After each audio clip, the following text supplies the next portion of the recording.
Assalamualaikum and a very good morning to all. Waalaikumsalam. So now we are here to discuss on practical to discussion current approach in forensic DNA fingerprint. So we'll start with the question one.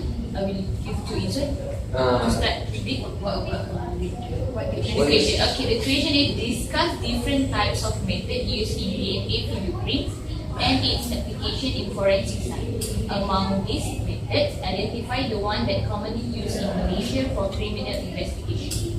Okay, for the first question, one of the method is RFLP, restriction length polymorphism, RFLP, and this type of method is we want to identify a repeated sequence on the base pair of DNA molecules. And as we know, in chromosome in DNA we have 95% that have repeated sequence, or we call introcodon. Okay, so non-coding region. 95% is non-coding region. So these non-coding regions have a repeated sequence that is possible in that we use in RLFP to detect the differentiation between human. So in this method, they will use the restriction enzyme. This is an enzyme that will restricted to the sequence, specific sequence on chromosomes. So this will analyze which chromosome that can be similar with the suspect and criminal. Another things in this method is they also perform a sorting blot to increase to extract the DNA fingerprinting. And alright, that's all for this RFLP. Okay, I just want to add something for the methods. We also can use the PCR, the sequence methods that we use to run using the machine. This PCR will interfere the bands that can differentiate between primer and the randoms. Okay, so this step is only can get the sample from the crime scene and the person that do the murder. Okay, Usually the sample is we use is blood. yeah. Blood or anything For else. the PCR, we can use anything. For example, hair, amylase, the saliva, blood also can, and the tissue biopsy also can. Okay, this PCR is developed by Caroline Morris in 1983. Used this for research in the laboratory. Okay, this PCR is to amplify the DNA and produce the band to compare between the prime and murder. Betul? Okay, this PCR is developed used for the fingerprint because it's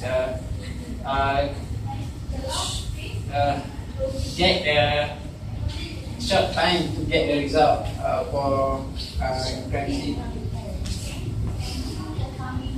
What is it? Yeah, we get the result early compared to other methods.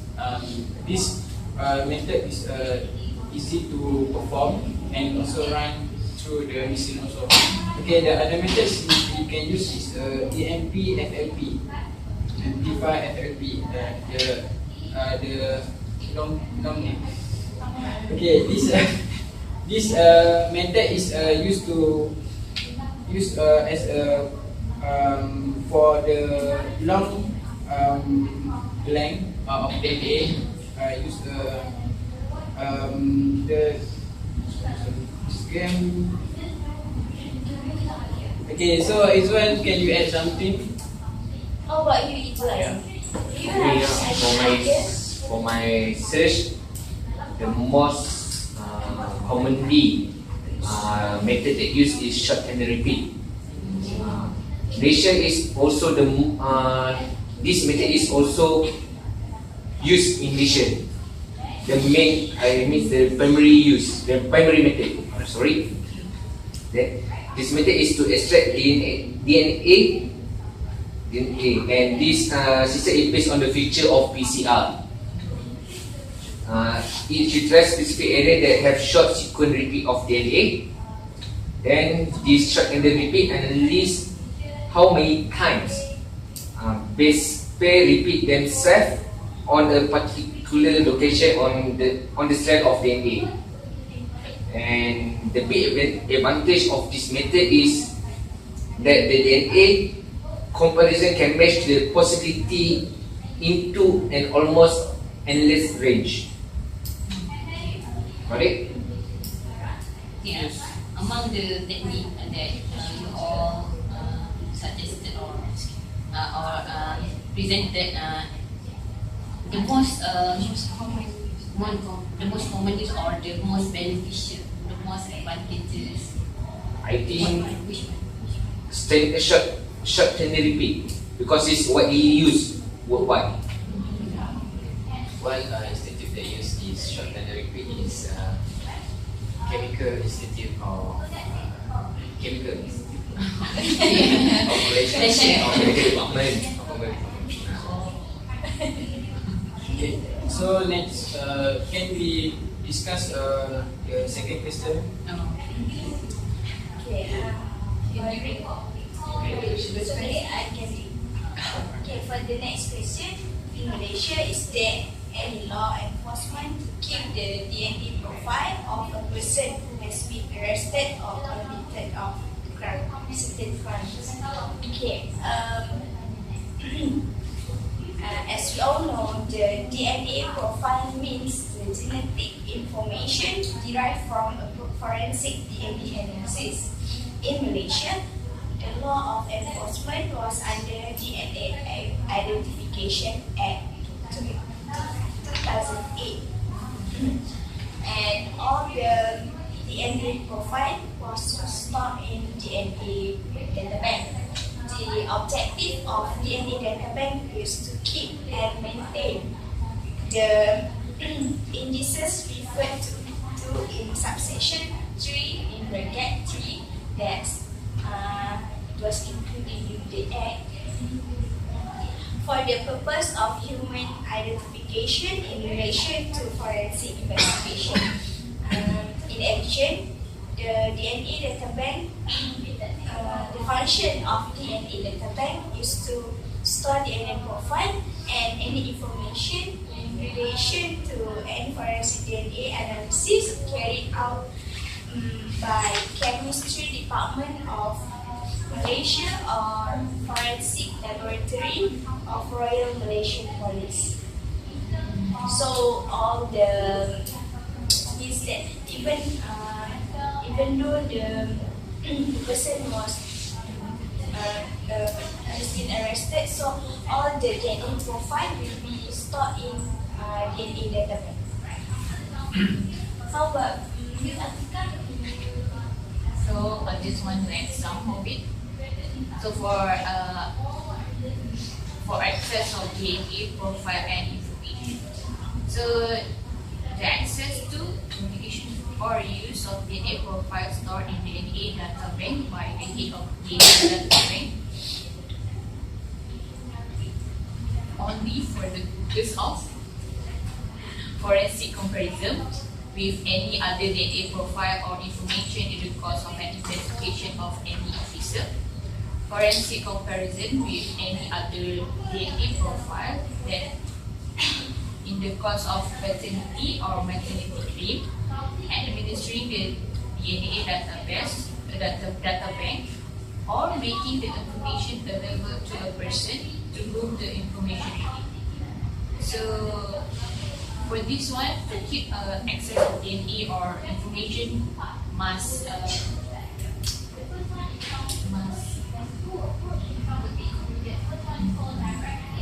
have this purpose, yes, must have this certain purpose of it.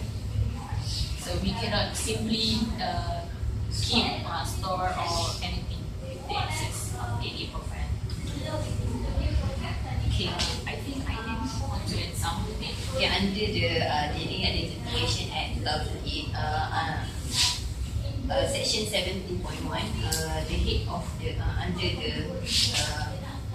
under the storage and disposal of intimate and non-intimate sample, the head of the DNA data bank shall safely and securely store all the intimate sample and non-intimate sample that are collected for the purpose of forensic DNA.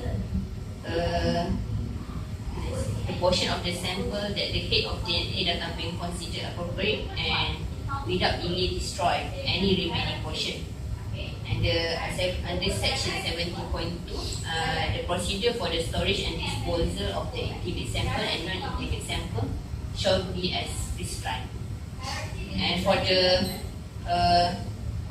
act under the removal of DNA profile and information from suspected person index 18.18, where the intimate sample or a non-intimate sample has been taken in accordance with this act from a person reasonably suspected of having committed an offence, and first, the investigation revealed that he was not involved in the commission of any offence. Second, the charge against him in respect of any offence is withdrawn. Third, he is discharged by a court of an offence with which he has been charged, a trial or an appeal. The fourth one, he is acquitted of an offence with which he has been charged at a trial or an appeal, or he is not charged in any court for any offence within a period of 1 year from the date of taking of such sample from him. The head of the DNA data bank shall, within 6 months of so, be notified by the officer in charge of the police district of the fact referred to the paragraph 1, 2, 3, 4 or 5. Remove the DNA profile and any information in relation of the person from the DNA data bank. That's all from the DNA Identification Act 2008. There's many actually, but what we discussed is what we presented is based on the important one.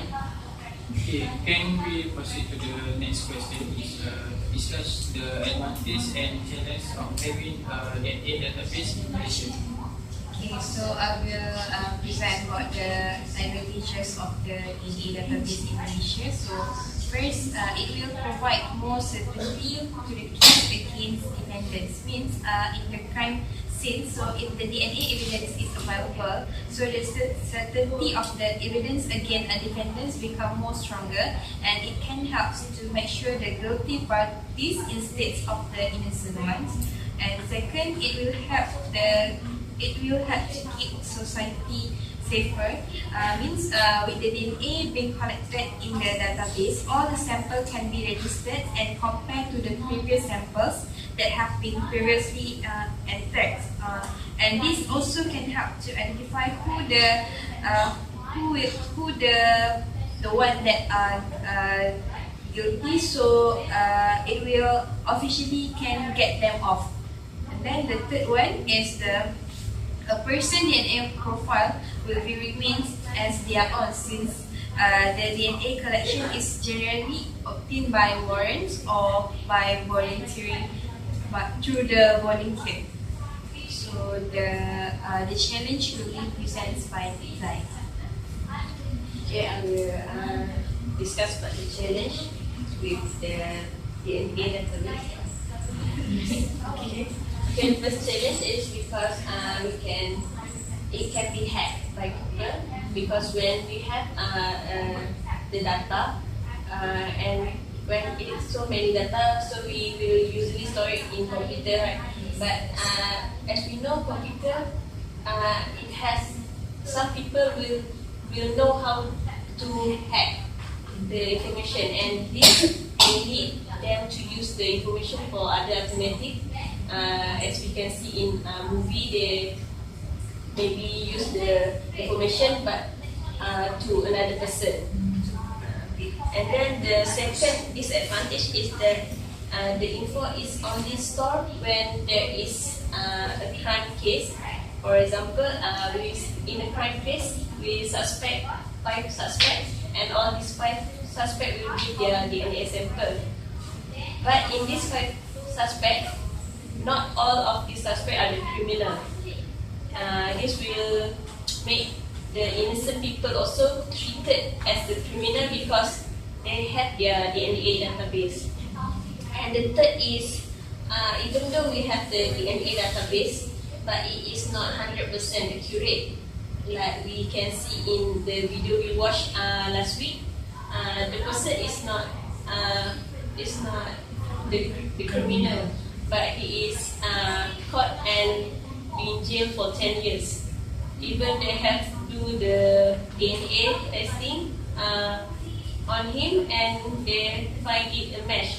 But in real, it is not the crime. So it is not 100% accurate because in human body we have some failure to maybe have mutation cause the DNA to become similar.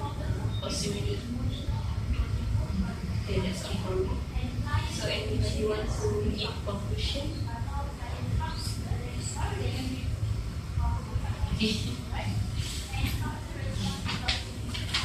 Okay, for the conclusion, there is a certain current approach in forensic DNA fingerprinting that like it was presenting, and there is also the act in Malaysia. There is a law, and there is also the advantages and challenge of having DNA database in Malaysia. So we have presenting all of them. So that's all from us. Thank you.